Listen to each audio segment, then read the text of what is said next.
জবাব দিতে থাকলাম। এক আরব প্রশ্ন করলেন যে আপনি পৃথিবীর বহু দেশ ঘুরলেন বলে শুনলাম, পৃথিবীতে ইসলামের পূর্ণাঙ্গ রূপ এখন আর কোথাও নাই। কোথাও আছে আধা, কোথাও আছে 12 আনা, কোথাও আছে 10 আনা, কোথাও আছে 4 আনা, কোন জায়গায় মোটেও নাই। ইসলামের পূর্ণাঙ্গ ইসলাম, কোরআনের পূর্ণাঙ্গ আইন পৃথিবীতে কোথায় সর্বপ্রথম কায়েম হবে বলে আপনি মনে করেন? আমি তার জবাবে কি বলেছি জানেন? আমি জবাব দিলাম, হাজার হাজার লোক সেই হলের মধ্যে ছিলেন। আমি জবাবে বললাম, গোটা পৃথিবী ঘুরে, এই পৃথিবীর বহু দেশ ঘুরে আমার যে রিডিং এবং অবজারভেশন, তাতে আমার মন বলে পৃথিবীতে আপনি ঠিকই বলেছেন, পৃথিবীতে কোথাও পূর্ণাঙ্গ ইসলাম নাই। 14 আনা, 12 আনা, 8 আনা এরকম আছে, পূর্ণাঙ্গ নাই। পূর্ণাঙ্গ ইসলাম পৃথিবীতে হবে ইনশাআল্লাহ।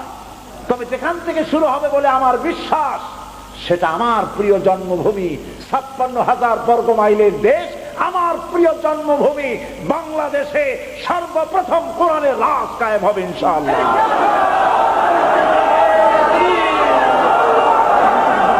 আমি জানি ভাইরা, আমি তাদের বললাম, দেখেন এইটা আমি কায়ের জোরে বলি নাই, এর পেছনে দলিল আছে। দলিলটা হলো এই, আমার দেশে আজ 12 কোটি মুসলমান।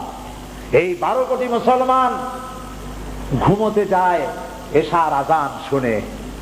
2.5 থেকে 3 লক্ষ মসজিদের মিনারা থেকে আজানের আওয়াজ হয়, আশহাদু আল্লা ইলাহা ইল্লাল্লাহ।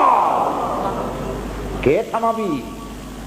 চিৎকার দিয়ে আজানের আওয়াজ বন্ধ করবা? मगरिब की वादियों में गूंजी अज़ा हमारी, थमथा न था किसी से सैल रवा हमारा। প্রাচ্য প্রতীচ্ছে অন্তরিক্ষে, বাতাসে, ইধারে, পাহাড়ে, পর্বতে, সমুদ্রের ঢেউয়ে রণিত, অনুরণিত, ধ্বনিত, প্রতিধ্বনিত হবে আশহাদু আন্না মুহাম্মাদার রাসূলুল্লাহ।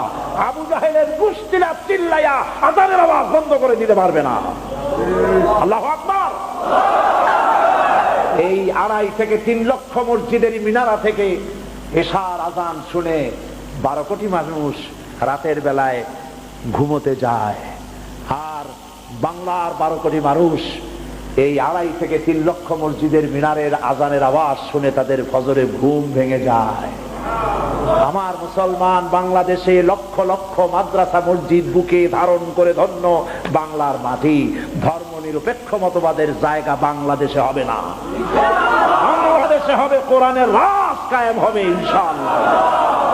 আমি বললাম, আমার নিজের চোখে দেখা, আমার নিজের চোখে দেখা, আমার বাংলার মানুষ, গরিব মানুষ, পরাটা গোস্ত দিয়া সকালবেলা নাস্তা হয় না।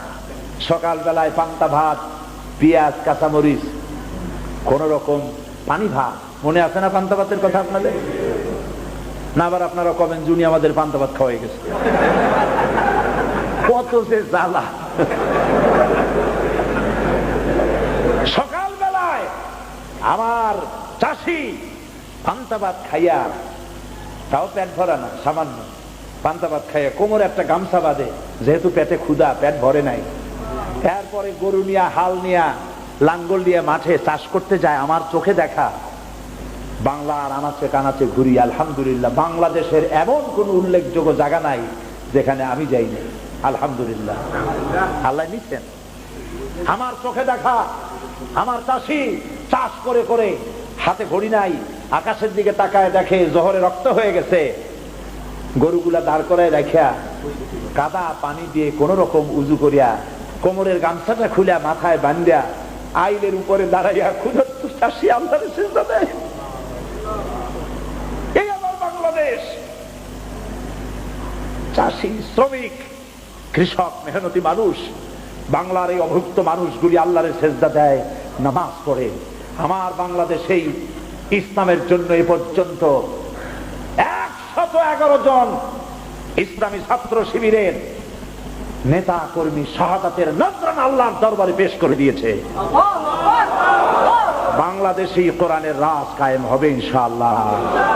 যারা বিরোধিতা করছো 5 পাতা 6 পাতার পত্রিকা একটা বাইর করিয়া সমান ইসলামের গায়ে দিতেছো, তোমাদের নাকের ডগার উপরে কালেমার পতাকা পথ পথ করে উঠবে ইনশাআল্লাহ।